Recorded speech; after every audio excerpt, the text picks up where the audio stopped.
With over 40 killers in Dead by Daylight, it's fair to say there's a variety, there's different genres, and there's enough for everybody in today's day and age. However, you can load into public matches and you can see the same killers again and again and again. Meanwhile, there are entire killers and entire playstyles that sit on the roster and completely vanish from the fog. Some are outdated, some are misunderstood, and some are genuinely strong, but they've just been abandoned anyway. So today, we will be ranking every single killer that we've focused on in this Forgotten Foes of the Fog series, and ranking them from the most forgotten to the most misunderstood. And we focus mainly on pick rate, perception, counterplay, and how the meta treats these killers in today's day and age. These are the killers that people do not choose, and this is a series where we explore why. Funnily enough, when we came to rank these killers in today's video, we found that there were common themes and patterns across every single killer you will see featured in today's video. The common themes were the fact that they are all focused around map control, they have very little backup if their main power fails, and they are very high effort to play in return for very low reward. In some circumstances, there was the case that killers were once hated and then the community never really forgave them, but that is a lot rarer when we look at this particular instance. So without any further ado, let's rank these baddies from completely forgotten to completely misunderstood.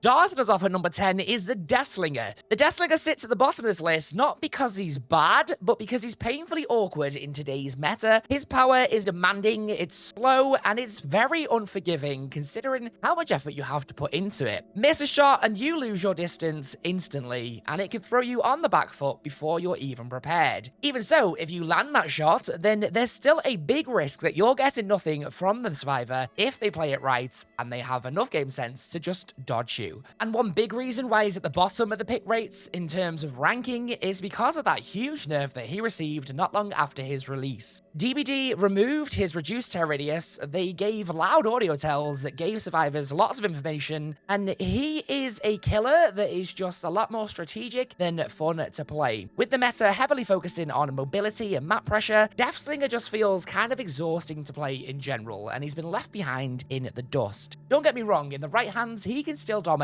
Great Slinger players can absolutely annihilate a trial within seconds, but most players would rather pick a killer who does the exact same job as Slinger, just with a lot less effort required. Number 9 is the Legion. Legion is one of the most recognizable killers in Dead by Daylight, but also one of the least respected. Their power does not threaten downs and kills, it simply threatens your time. The Deep Wound status effect is fantastic for broken status and also stalling the game. However, those matches tend to drag out to a snail's pace, and they are rarely converted from broken into downs or kills without any heavy perk support. That makes Legion effective, but also very miserable to play as and against. They sit here at number 9 because they are very common in theory and a great idea. However, in practice, it's not as good as it sounds on paper. It's a killer that people tolerate and not necessarily enjoy.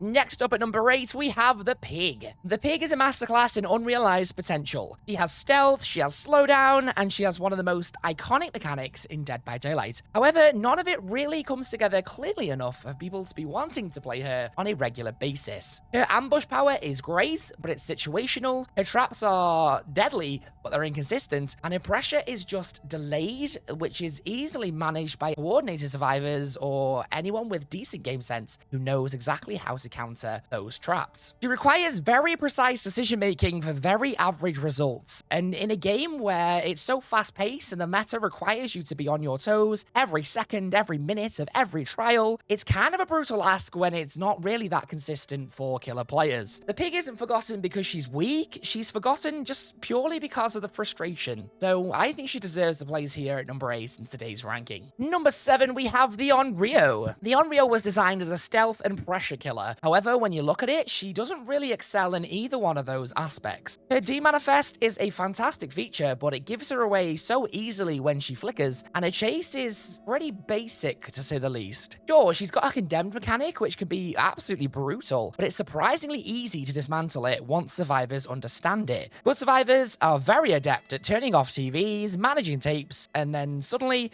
you're left with an M1 killer who is very basic in terms of her kit. She has moments of brilliance, Onryo mains can dominate with her, but they're very inconsistent, and that inconsistency keeps her pick rate very low.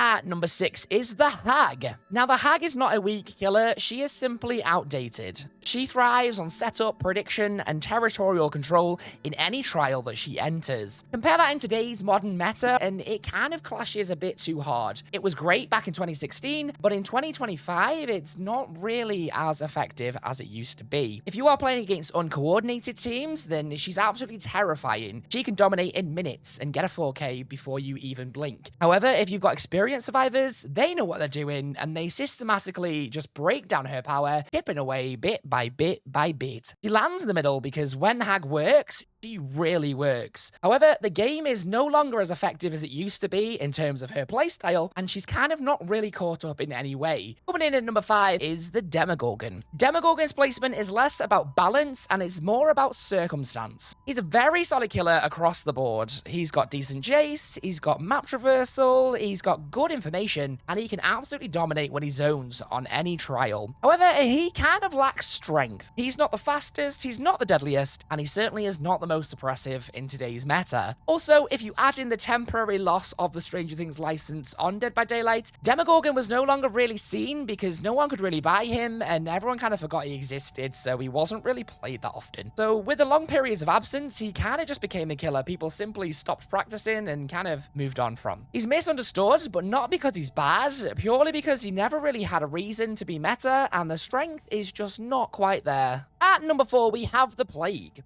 The Plague is one of the most misunderstood killers in Dead by Daylight. She has this all-or-nothing experience where her effectiveness is completely dictated by how survivors play in that particular trial. If the survivors decide to cleanse, her power becomes very oppressive and she can dominate quite easily. However, if they decide not to cleanse, she kind of becomes borderline useless and just a basic M1 killer. She demands a lot of patience, a lot of planning, and a lot of game sense. Traits which are vital, but if you think about casual or new players, they're going to struggle a lot more with the Plague than somebody who is more experienced. Sure, she's very powerful, but she's also very conditional, and that's why she just falls outside of the top 3 placement in today's rankings. In at number 3, we have the Twins. The Twins are brutally effective, but also they are brutally unpopular. Victor is a fantastic element of the Twins who has amazing map control, good map pressure, and has the potential to do lethal snowballing within minutes. Whereas Charlotte kind of just provides downtime and a little bit of filler. Their playstyle can be clunky, they can be quite slow, and they've experienced so many bugs that I think the community have just kind of given up on the Twins. Because you're constantly switching perspectives, managing positioning, and planning several steps ahead, for casual players, it's not something that you are thinking about when you just want to relax and unwind. The Twins aren't forgotten because they're weak,